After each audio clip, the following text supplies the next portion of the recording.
Y a-t-il une limite à la croissance de Nvidia? C'est ce qu'on va regarder ensemble dans cette vidéo. Pensez à vous abonner à la chaîne et activer la cloche si ce n'est pas déjà fait. Et on commence avec le cours du géant des GPU. Donc on est quasiment revenu au plus haut sur Nvidia. Si on zoome, le plus haut c'était à peu près à 155 $. On est à 141. À mon avis, on va pouvoir y arriver assez rapidement. Alors, on a la publication qui a eu lieu cette semaine.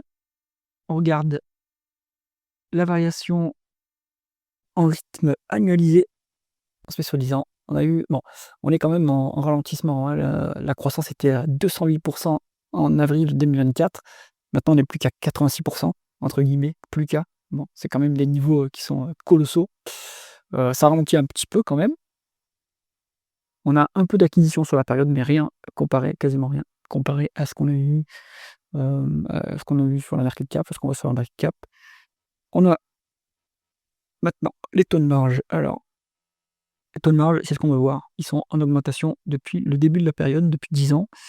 Bon, on a une chute sur la dernière publication, mais une chute, voilà, ça baisse de 5%. Donc, non, les marges montrent quand même qu'on est sur un business qui reste exceptionnel.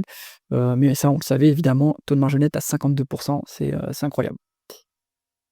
Conversion des bénéfices nets en free cash flow. On a à peu près une équivalence entre les deux. On va dire, bah, il manque quand même 30 milliards. Bon, ça fait un peu moins de 10%, hein, du bénéfice net. Si on regarde ce qui se passe du côté, est-ce qu'on a un BFR négatif? Non, on a un BFR positif sur Nvidia. Qu'est-ce qui se passe du côté de la variation de ce BFR justement? Il est de plus en plus euh, positif, hein, ce BFR, donc on accumule une variation défavorable depuis 10 ans. Ça s'est accéléré depuis juillet 2023, donc l'entreprise a de moins en moins plus en plus de mal à se faire payer en avance par ses clients par rapport au moment où elle paye ses fournisseurs. Donc ça, c'est dommage, ça impacte les cash flows opérationnels. Si on regarde les dépréciations, amortissements vs dépenses en capital, ça s'accélère quand même, hein. Donc ça impacte les free cash flow également. On a, 20 milliards de plus de dépenses en capital par rapport aux dépréciations amortissements. Bon, ça veut dire aussi qu'il y a de la croissance future qu'on va aller capter, hein, sur Nvidia. Donc c'est pas si mal. Est-ce qu'on a du other non-cash items? On en a pour 22 milliards, donc ça doit aider les free cash flow normalement. Bon, vous avez, à mon avis, pas toute l'explication ici. Allez dans les tableaux de flux de trésorerie pour comprendre ce qui se passe. Pour être conservateur, on pourra valoriser Nvidia via les free cash flow. Allez, on continue avec la rentabilité opérationnelle. En médiane, on était à 24%, maintenant on est à 80%. Voilà, c'est colossal comme rentabilité, donc on peut s'autofinancer sans problème à ce niveau de rentabilité. C'est incroyable. Ensuite, on regarde le cash qui ne fait que s'accumuler, 43 milliards de cash. Donc ça génère des intérêts. Hop, 13 milliards d'intérêts depuis 10 ans. Bon, bah excellent, hein. Bah, ce cash, à un moment, il va falloir peut-être le rendre aux actionnaires, par contre, puisque s'il reste là à juste générer des intérêts, ça a quand même un coût d'opportunité pour les actionnaires. Si on regarde la rémunération des actionnaires, justement, hop, on se met le rendement de l'actionnaire à 1,4%, c'est quand même pas très élevé. Il y a des rachats d'actions depuis 2022. Après, est-ce que la valorisation le justifie? Il faut voir. On verse quasiment rien, hein, en dividende, 1 milliard, même pas 1 milliard, alors qu'on a 72 milliards de free cash flow.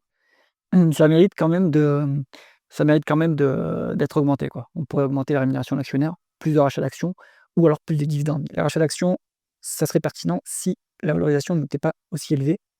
Alors si on regarde en price to free cash flow, la médiane c'est 52, actuellement on a 48. Il faut retraiter parce qu'il doit y avoir des stock-based compensation sur Nvidia. Si on regarde, on est sur 3,5%. Bon, c'est pas si énorme que ça, mais ça doit être retraité des free cash flow.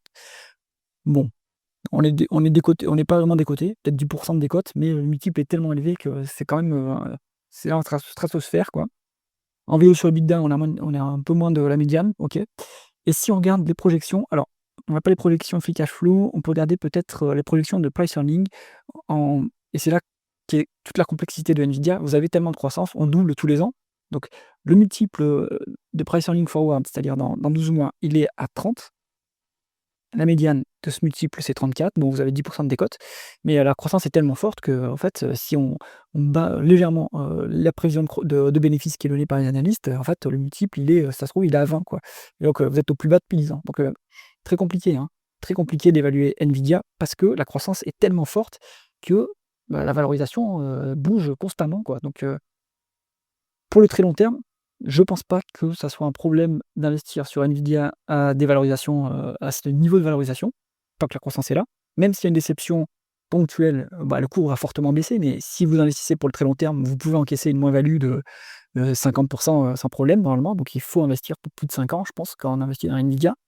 L'autre sujet qu'il va y avoir, si on conserve Nvidia pour le long terme, ça va être quid de la concurrence? Pour l'instant, ils sont dominants, ils écrasent toute la concurrence sur leur segment de marché, mais une rentabilité aussi énorme, ça doit, attirer les concurrents, donc peut-être AMD ou autres. Donc ça, impossible à prévoir. Il faut bien connaître les secteurs aussi pour savoir, ce qui peut se passer. Donc voilà, mon avis sur Nvidia, c'est bien pour le long terme, mais attention à la concurrence et si vous voulez l'avoir pour du court terme, non, je pense que c'est pas une bonne idée parce que vous pouvez vous prendre des moins-values, assez importantes, s'il y a une publication qui passe mal.